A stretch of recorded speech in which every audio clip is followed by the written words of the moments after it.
नमो सिद्धाणं नमो वायगीयाणं नमो वज्रायाणं नमो लोहे सर्वसापूर्णम्।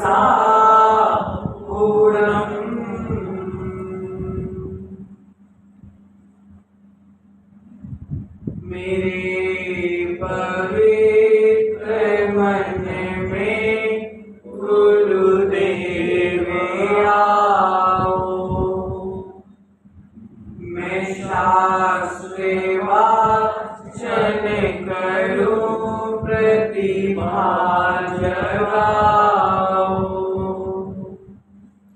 अरिहंत भाषित सभी श्रुत देवताओ, क्या बोलना अब मुझे तुम ही बताओ, क्या बोलना अब मुझे तुम ही बताओ। जय बोले पंच परमेश्वरी भगवान की जय। जय बोले अतिशय कार्य मूल नायक कुंभनाथ भगवान की जय। जय बोले वर्तमान शासन नायक भगवान महावीर स्वामी की जय। परम पूजनीय गुरु नाम गुरुदेव आचार्य भगवंत विराट सागर मुनि महाराज की जय।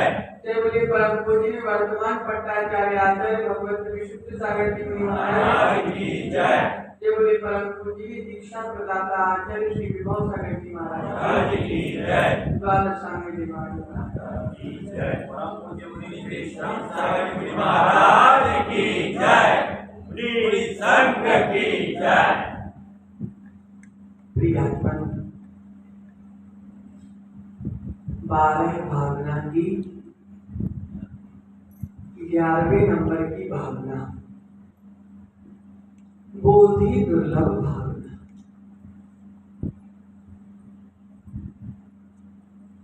अभी तक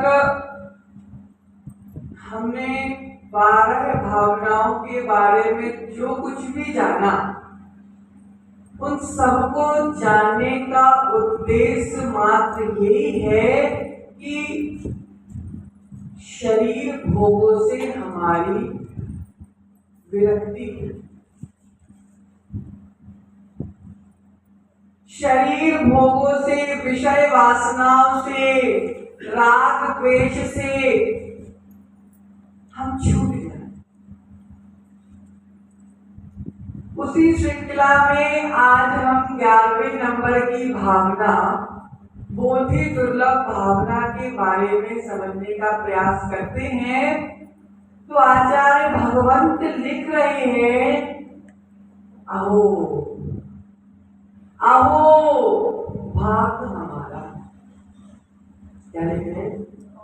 अहो भाग हमारा।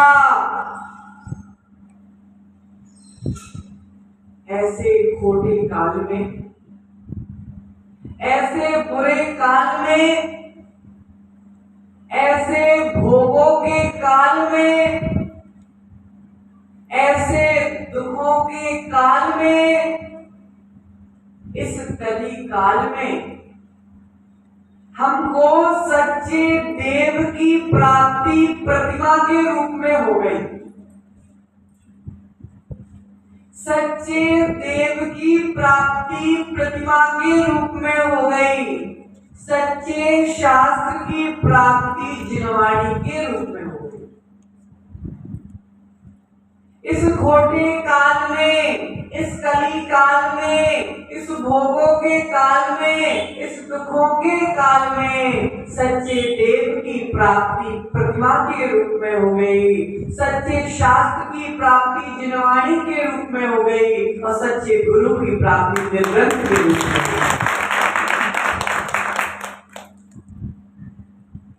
इस काल में जहां पर एक भाई दूसरे का मुख देखना नहीं चाह रहा, एक भाई दूसरे भाई का मुख देखना नहीं चाह रहा, घर में तैयारी चल रही है कि जल्दी से घर में दो दीवारें खड़ी हो जाए। जहां एक भाई दूसरे से प्रेम से बात नहीं कर रहा, एक माँ के दो बेटे, एक ही माँ के दो बेटे,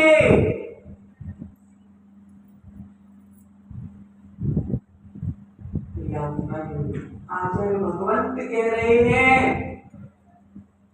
जायदाद जरूरी नहीं है,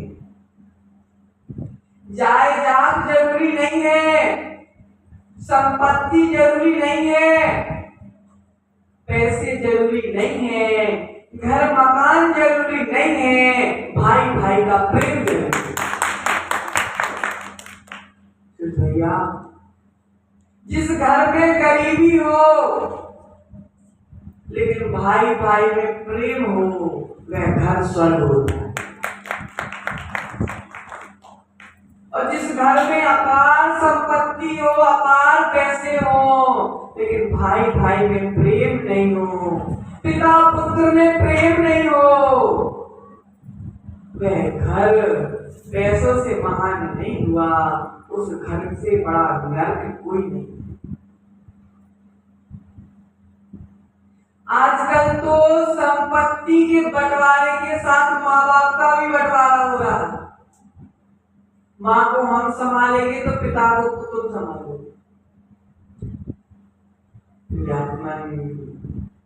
जिसने जीवन भर पुरुषार्थ करके तुमको अपने पैर पे खड़ा किया, आज तुमने उन्हीं का बंटवारा कर दिया।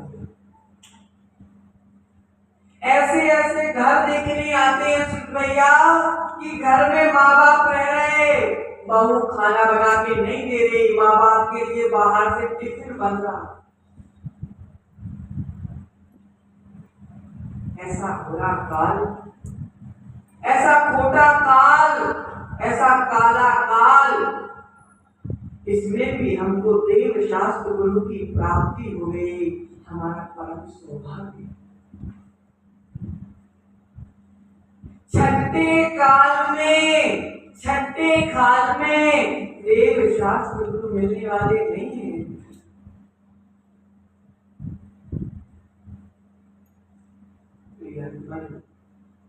बोधि दुर्लभ भावना यही कह रही है कि हमें मनुष्य गति की प्राप्ति हो गई, हमें मनुष्य गति की प्राप्ति हो गई, तो हमको अहम नहीं करना, हमको घमंड नहीं करना।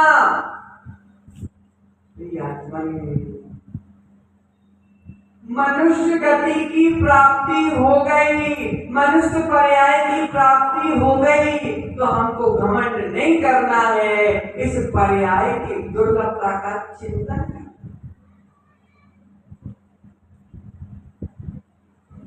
जिस बेटे के बारे में सोच रहे हैं कि मेरे बेटे को ये सुविधा दूंगा, मेरे बेटे को ये सुविधा दूंगा, बुढ़ापे में बेटा मेरी सेवा करेगा, ध्यान रखना, अगर तुम ये सब अपेक्षाएं करते रह गए तो भविष्य में तुमको दुख की प्राप्ति अवश्य।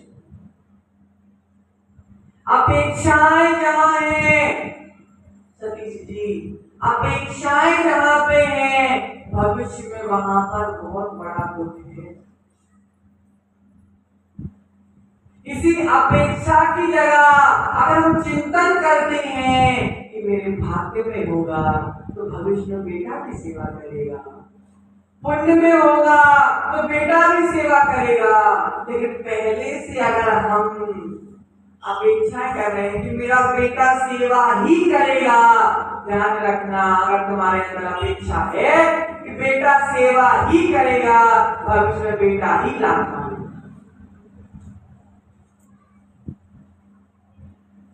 तुमने अगर बेटे पे भरोसा किया, अगर तुमने बेटे पे भरोसा किया तो ध्यान रखना भविष्य में बेटा कुछ नहीं करने वाला, लेकिन तुमने अगर अपने पुण्य पे भरोसा किया, अगर तुमने अपने भाग्य पे भरोसा किया तो बेटे तो क्या स्वर्गों से देव भी तुम्हारी सेवा करेंगे।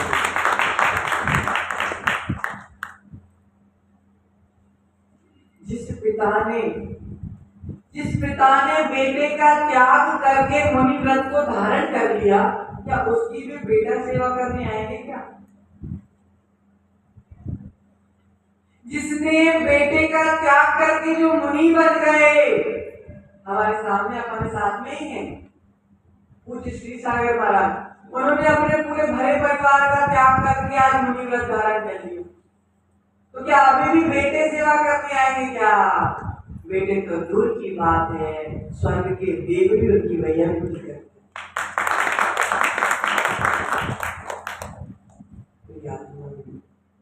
मोदी दुर्लभ भावना यही कह रही है कि हमें विचार करना है कि हम कहां से आए। सतीश जी, हम कहां से आए, हम कौन कौन से पर्यायों की चक्कर लगाते आए, तब कहीं जाकर मुश्किल से हमको मनुष्य पर्याय की प्राप्ति हुई। हमारा जीव निगोद से निकला सुन भैया, निगोद की हालत तो देखो, निगोद की हालत तो देखो, जहां पर जन्म मरण आहार श्वास लेना श्वासों का छोड़ना सब एक साथ हो जाता। क्या लिख रहे हैं दौलत राम जी? एक श्वास में 8-10 बार जन्म्यो मर्यो हरियो दुख बार। जितना समय एक बार सांस लेने में लगता है, उतने समय में निगोदिया जीव 18 बार मर जाता है, 18 बार पैदा होता है। इतने बड़े बड़े दुखों को हमने झेला, इतने बड़े बड़े कष्टों को हमने झेला, लेकिन आज हमको छोटा सा कष्ट हो जाता है तो हम लड़ाई करते, छोटा सा कष्ट हो जाता है तो हम दूसरे का अपमान कर रहे। भैया चिंतन करो कि हमने कितने बड़े बड़े दुखों को भोगा। वहां तो ना कोई सुनने वाला है, ना लड़ने वाला है, ना बोलने वाला है, तब भी हमने ऐसे दुखों को झेला, ऐसे कष्टों को झेला। जीव एक श्वास में 18 बार मर जाता है, जी जाता है। बहुत बहुत अति दुर्लभ है हमारी मनुष्य पर्याय,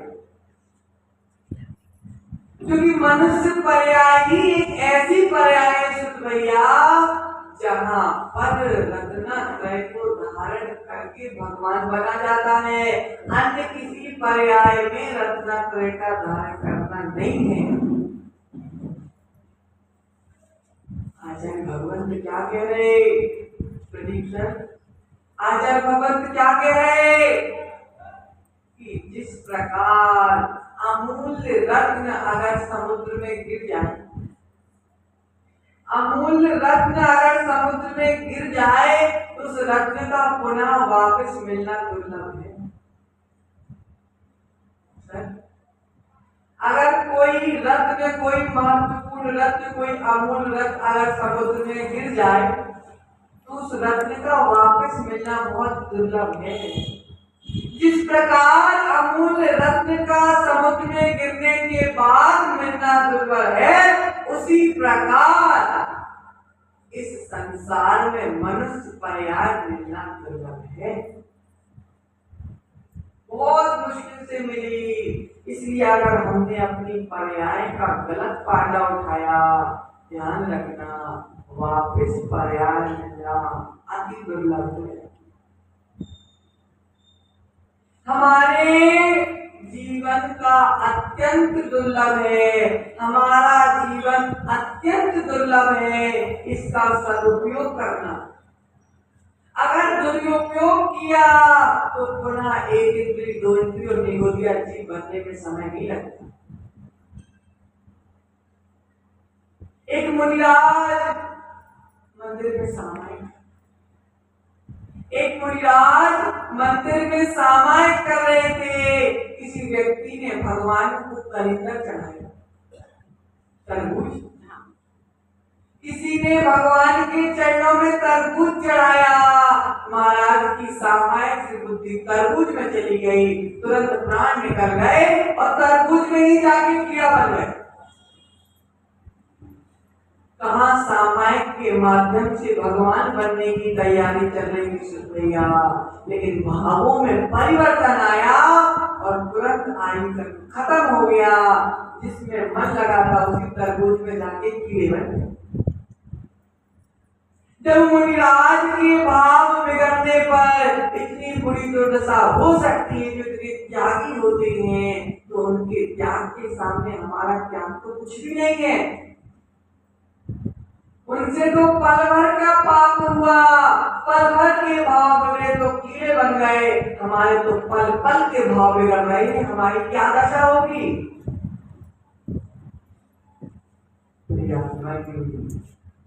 हमारा पुण्य तो देखो, मेरे पास ये कमी, हमारे पास इसकी कमी, हमारे घर में पंखा है, हमारे घर में कूलर नहीं है, हमारे घर में पंखा भी है, कूलर की एसी नहीं है,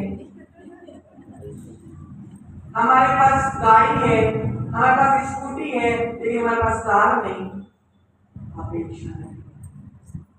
तुम्हारे पास क्या नहीं है उसको मत देखो, तुम्हारे पास क्या है उसको देखो।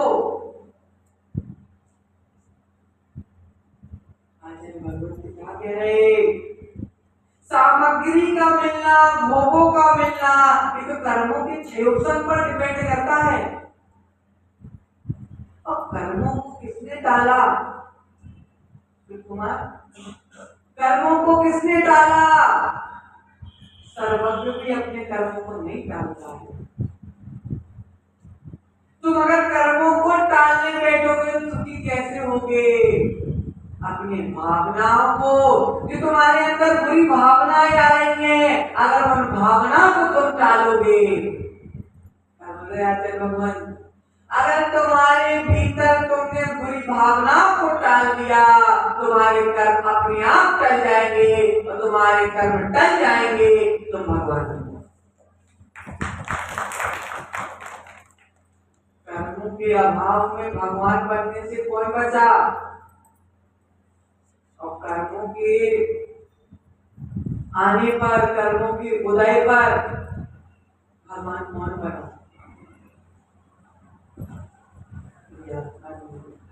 हमारा पुण्य तो देखो, पंचेंद्री बन गए। हमारा पुण्य तो देखो, पंचेंद्री बन गए।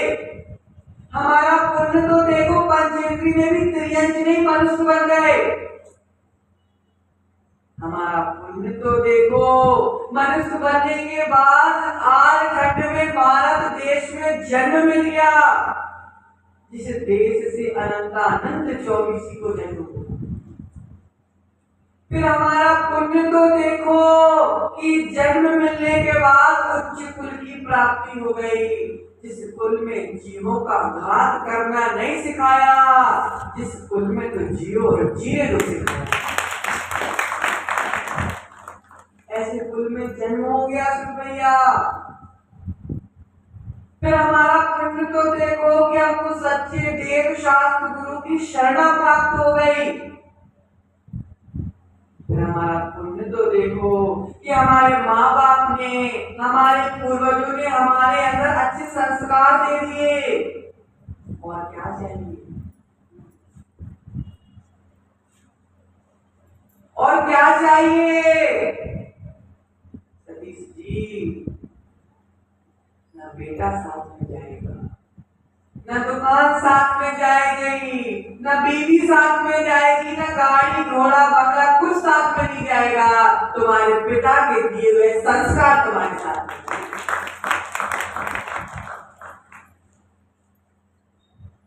लेकिन तुमने संस्कार को ठुकरा दिया और मकान में, गाड़ी में डूब गए। ध्यान रखना, संस्कार में डूबोगे, संस्कार में डूबोगे तो तुम इतने सक्षम तो हो जाओगे कि अपने पुत्र को भी संस्कार दो। लेकिन अगर तुम स्वयं गाड़ी बंगले में डूब गए तो अपने पुत्र को क्या संस्कार दो? तो प्रियात्मन, प्रियात्मन, शील, विनय, अच्छा रूप, स्वस्थ शरीर, अच्छी संपदा, दीर्घायु, इंद्रियों में बल, सब कुछ तो प्राप्त हो। और क्या चाहिए भैया? जिसके पास करोड़ों की प्रॉपर्टी है लेकिन शरीर से स्वस्थ नहीं है तो वो अच्छा है कि जिसके पास पैसों की कमी तो है लेकिन शरीर स्वस्थ है, वो अच्छा है।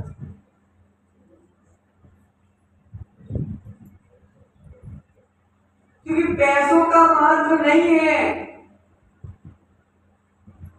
भगवंत कहते हैं पैसे के बिना कुछ नहीं, पैसों के बिना कुछ नहीं है लेकिन पैसा ही सब कुछ नहीं।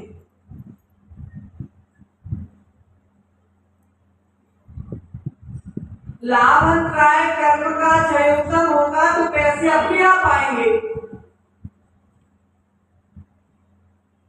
बिना मेहनत करे भी पैसे नहीं आते, लेकिन अगर कर्मों का उदय और भाग्य में है और पुरुषार्थ हो गया साथ में, भाग्य के साथ अगर पुरुषार्थ हो गया तो पैसे कहीं से नहीं आ रहे। पैसे का क्या काम? आज तुम्हारे द्वार में कल दूसरे के द्वार में,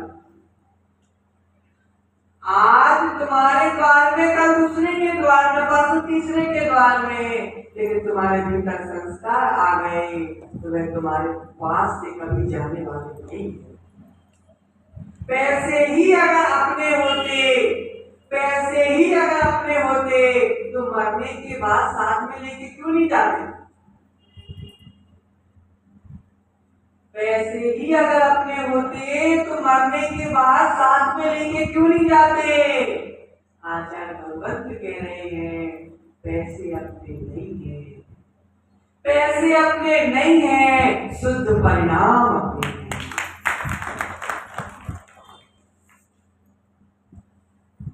एक बार एक सेठ जी के खेत में बैल घुस गया। एक बार एक सेठ जी के खेत में बैल घुस गया। सेठ जी ने उठाया डंडा और बैल को दौड़ाने लगे, मारने लगे, दौड़ाने लगे, मारने लगे। बगल से मुनिराज निकले। तुम्हारे महाराज ने चिल्लाया, क्या चिल्लाया मुनिराज ने? मारो मारो और मारो। सेठ जी बैल को डंडा लेके दौड़ा रहे, पीछे से मुनिराज ने चिल्लाया मारो मारो और मारो। सेठ ने पीछे पलट के देखा, जब तक बैल भाग। सेठ जी ने पीछे पलट के देखा, जब तक बैल भाग गया। सेठ जी ने बोला मुनिराज तुम तो इतने धर्मात्मा हो, तुम मारने की सलाह दे रहे। क्या बोला सेठ जी ने? मुनिराज तुम तो धर्मात्मा हो, अहिंसा व्रत के पालक हो, तुम मारने की सलाह दे रहे। मुनिराज ने बोला सेठ जी आप अज्ञानी, आप अज्ञानी हो। मैं बैल को मारने नहीं, मैं तुम्हारी कसाइयों को मारने हो।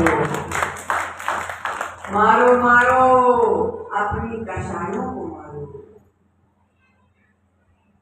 मारो मारो। अगर सेठ जी को अगर मुनिराज पीछे से बोलते कि मत मारो तो बैल दिखता, लेकिन मुनिराज ने मारो मारो बोला तो बैल की जगह मुनिराज दिखने लगा। इसे कहते हैं विवेक, इसे कहते हैं ज्ञानी की पहचान। ज्ञानी वो नहीं होते जो भेड़ की चालों में चलते, ज्ञानी वो नहीं होते कि एक जिस ओर जा रहा है तो बिना सोचे समझे हम भी उस ओर जाएं। ज्ञानी मन में सोचता है कि सब एक ओर जा रहे हैं, उसका महत्व नहीं है, मैं अलग ओर जाऊंगा तो महत्व।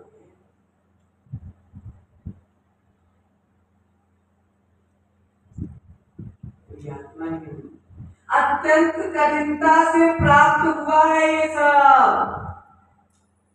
विषय कसाय तो हम अनादि से करते आ रहे, विषय कसाय तो हम अनादि से करते आ रहे।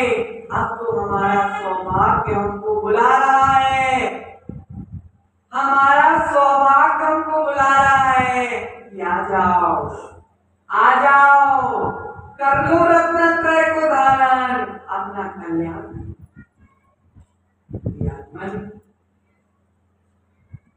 ना हम गरीब हैं, ना हम अमीर हैं, ना हम गरीब हैं, ना हम अमीर हैं। गरीबी और अमीरी तो पुण्य पाप का खेल है। गरीबी और अमीरी तो पुण्य पाप का खेल है, लेकिन ज्ञानी जीव कभी गरीब नहीं होता और ज्ञानी जीव कभी अमीर नहीं होता। अगर ज्ञानी जीव अमीर है महेंद्र भैया, ज्ञानी जीव अगर अमीर है तो विचार करता है कि मैं अपने पैसों का उपयोग दान में करूं, मैं अपने पैसों का उपयोग गरीबों को भोजन करा के करूंगा। अगर ज्ञानी जीव अमीर है तो विचार करता है कि मैं अपने पैसों से गौशाला में दान करूं, क्योंकि वो ज्ञानी है। और अगर ज्ञानी जीव गरीब है, अगर ज्ञानी जीव गरीब है तो वह विचार करता है कि अच्छी बात है, परिग्रह तो कम है मेरे पास, परिग्रह तो कम है मेरे पास। गाड़ी होती तो गाड़ी के लिए ड्राइवर रखना पड़ता, गाड़ी होती तो गाड़ी की सर्विसिंग के लिए हर हफ्ते पैसे लगाना पड़ता, मोबाइल होता तो चार्ज करना पड़ता, बिजली का खर्चा तो बचा। यानी जीव न गरीब होता है न अमीर होता है, ज्ञानी तो ज्ञानी होता है। ज्ञानी जीव अगर गरीब है, ज्ञानी जीव अगर गरीब है तो वह बाहर से तो गरीब हो सकता है। क्या कह रहे आचार्य भगवान? ज्ञानी जीव बाहर से तो गरीब हो सकता है, लेकिन भावना से गरीब कभी नहीं होता। भावना से गरीब जो है वह गरीब है, पैसों से गरीबी गरीबी नहीं होती, पैसों की गरीबी गरीबी नहीं होती, परिणामों की गरीबी गरीबी होती।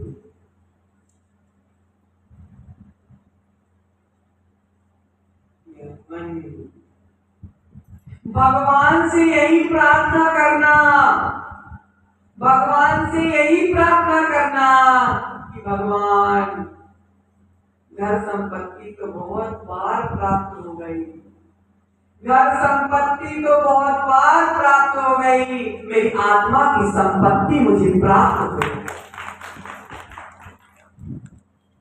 आज हम चर्चा कर रहे हैं बोधि दुर्लभ भावना। बोध का अर्थ होता है ज्ञान। क्या होता है बोध का अर्थ? बोध का अर्थ होता है ज्ञान, लेकिन बोधि का अर्थ होता है रत्न। बोध का अर्थ होता है ज्ञान और बोधि का अर्थ होता है रत्न। बोध की प्राप्ति तो हमने बहुत बार कर ली, बोध की प्राप्ति, ज्ञान की प्राप्ति तो हमने बहुत बार कर ली, लेकिन हे भगवान मुझे एक बार बोधि की प्राप्ति हो जाए तो मेरा कल्याण।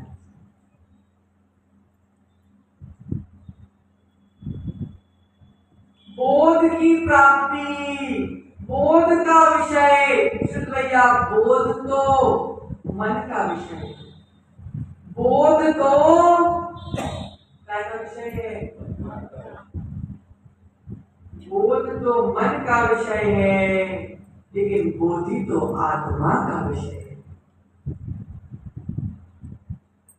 ज्ञानी बहुत शास्त्रों का ज्ञान कर लो सुत भैया, लेकिन तुमको मोक्ष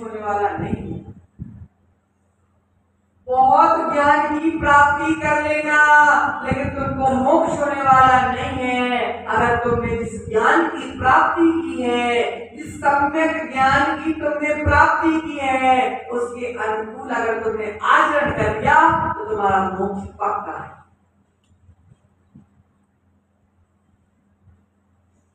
जहर खाने से मर जाते हैं, ये ज्ञान होता है, और जहर देखकर जो फेंक देता है वह मोक्ष मार्ग होता है। सर, जहर खाने से मर जाते हैं, ये बात तो तुम्हारे मन में आ गई, तुमको ज्ञान तो हो गया, लेकिन जब तक तुम जहर हाथ में आने के बाद फेंकोगे नहीं, अगर तुम जहर चाट लोगे, तुम्हारे ज्ञान का कोई मतलब निकला कि नहीं निकला? नहीं निकला। इसलिए ज्ञान तो जरूरी है, लेकिन ज्ञान के साथ आचरण भी जरूरी है। इसलिए बोध तो जरूरी है, लेकिन बोध के साथ बोधि भी जरूरी है।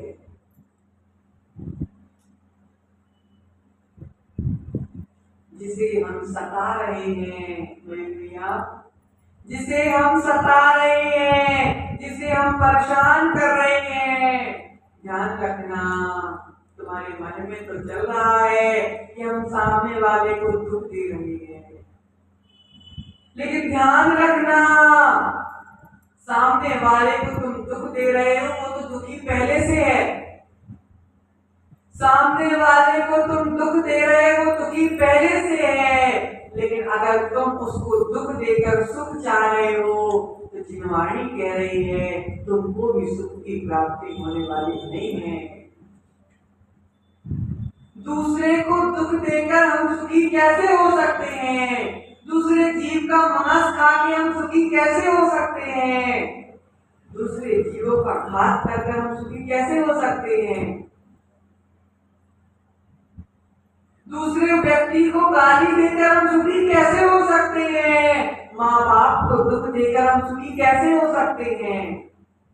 आज का जमाना तो देखो सुन भैया, जिस माँ ने जीवन भर पाला वह बुरी हो गई, और जो बीबी कल हमारे पास आई वो अच्छी हो भैया। जिस माँ ने हमको जीवन भर पाला, जिस माँ ने अपने आप को दुखों में रखकर हमको सुख दिया, वह माँ बुरी हो गई। वह माँ के अंदर तो बुद्धि ही नहीं है, और कल की जो बीवी आई वो अच्छी हो गई। आत्मा नहीं। जिस घर में माँ का सम्मान नहीं है, जिस घर में माँ का सम्मान नहीं है, उस घर में कभी जीवन में शांति नहीं आएगी।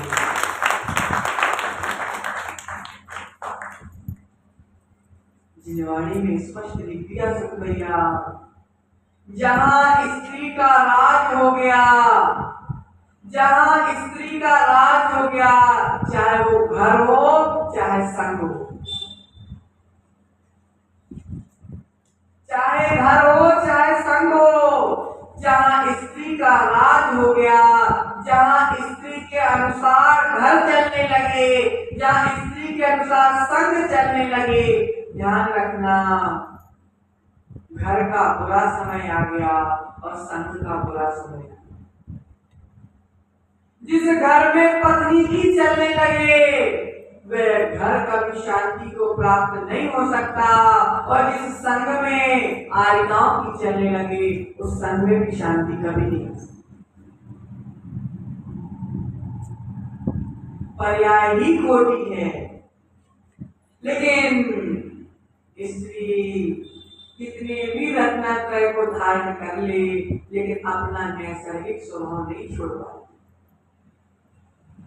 बताओ, तुम कितने भी ऊंची उड़ जाना, लेकिन तुम नैसर्गिक स्वभाव को नहीं छोड़ सकती, मायाचारी नहीं छोड़ सकती। बुरा लगे तो क्षमा कर देना, बुरा लगे तो क्षमा कर देना, लेकिन जिनवाणी में स्पष्ट लिखा है स्त्री अपना स्वभाव नहीं छोड़ सकती। इसलिए जिन आगम में पुरुषों को मोक्ष बताया है, स्त्रियों को मोक्ष नहीं बताया। क्योंकि स्वभाव नहीं छोड़ सकता। जो जीव खोटा आचरण नहीं छोड़ सकता, वह जीव अपना कल्याण नहीं कर सकता। मोटी दुर्लभ भावना, मुंह कितना भी सुकोड़ लेना, मुंह कितना भी सुखेड़ लेना, लेकिन जो जिनवाणी में सत्य लिखा है वह तो सत्य है, ध्रुव सत्य है, उसको कोई टाल नहीं सकता।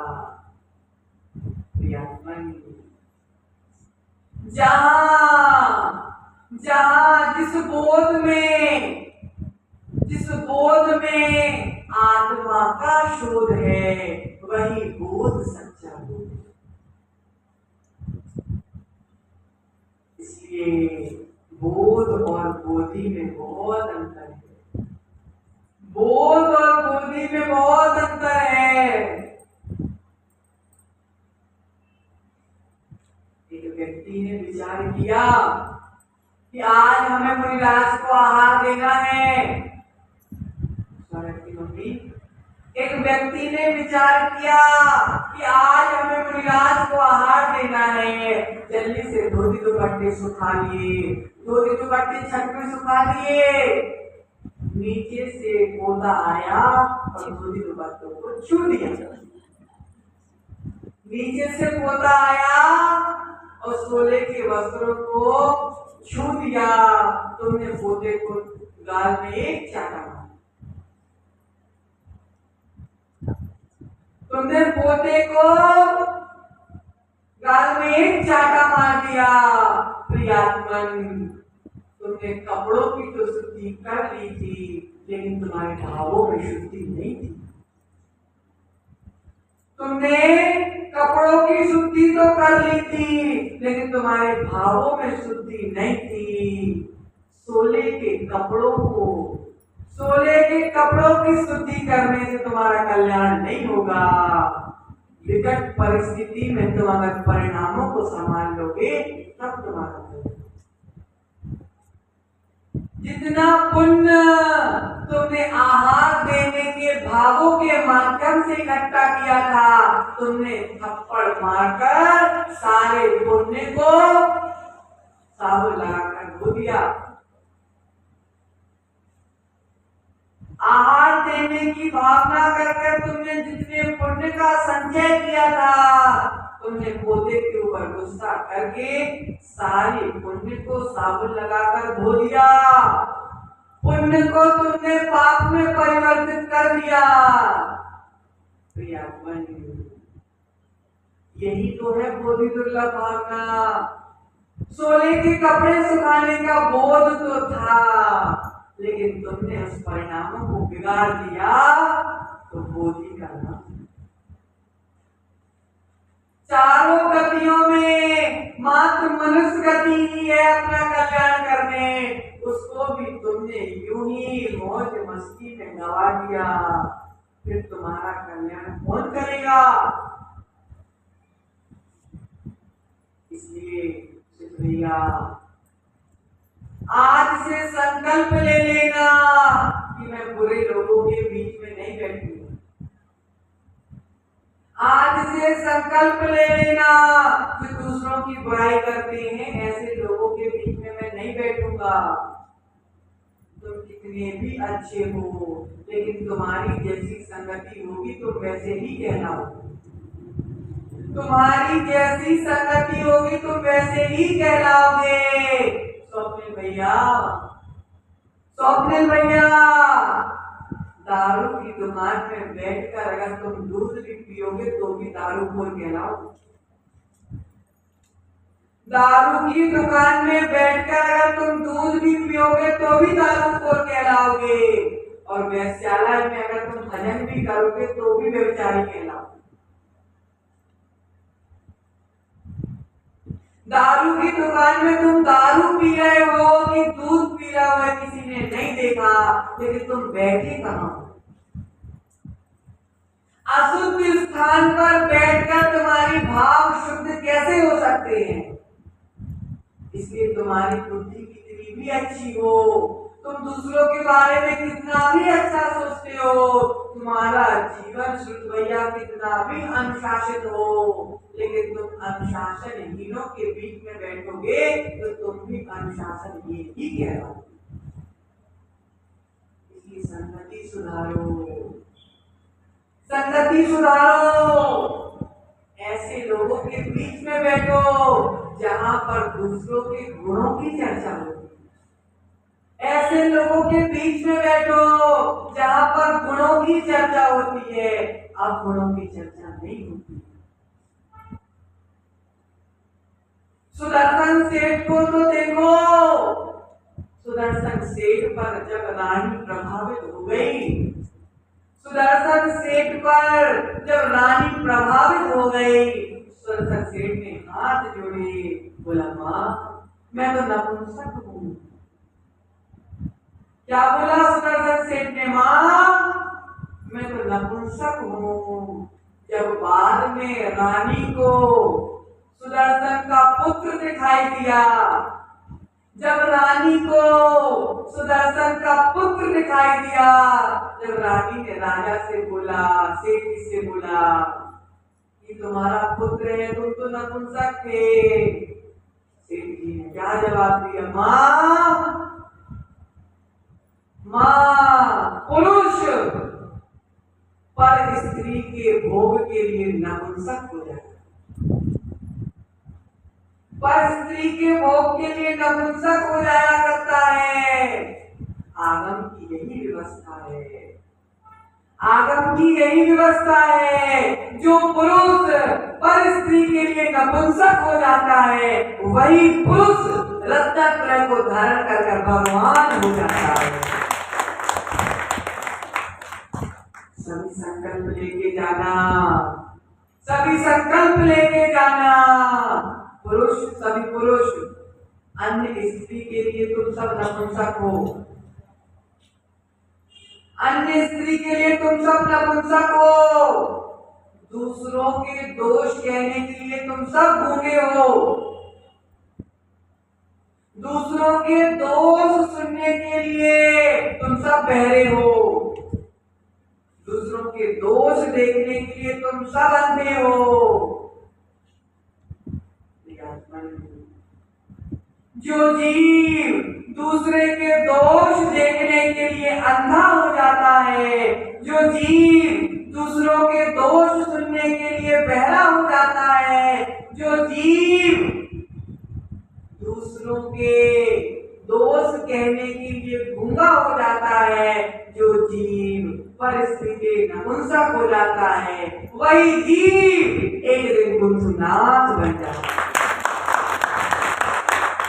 वही जीव एक दिन भगवान राम बन जाता है।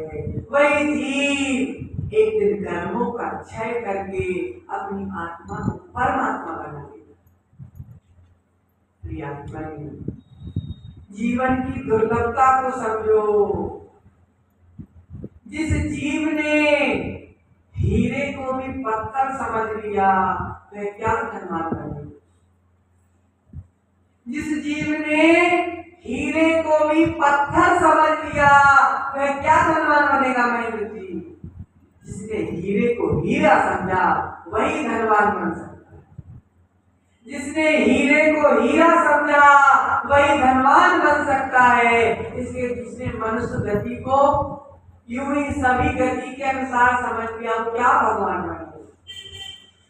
जिस जीव ने मनुष्य गति को यूं ही गति समझ लिया, वह क्या भगवान बनेगा। जिसने मनुष्य गति को दुर्लभ गति समझ लिया, वही जीव भगवान बनता है। इसलिए ध्यान रखना, अपने मनुष्य जीवन की कीमत करो, अपने मनुष्य जीवन की कीमत करो, अपने जैन धर्म की कीमत करो, अपने देव शास्त्र गुरु की कीमत करो।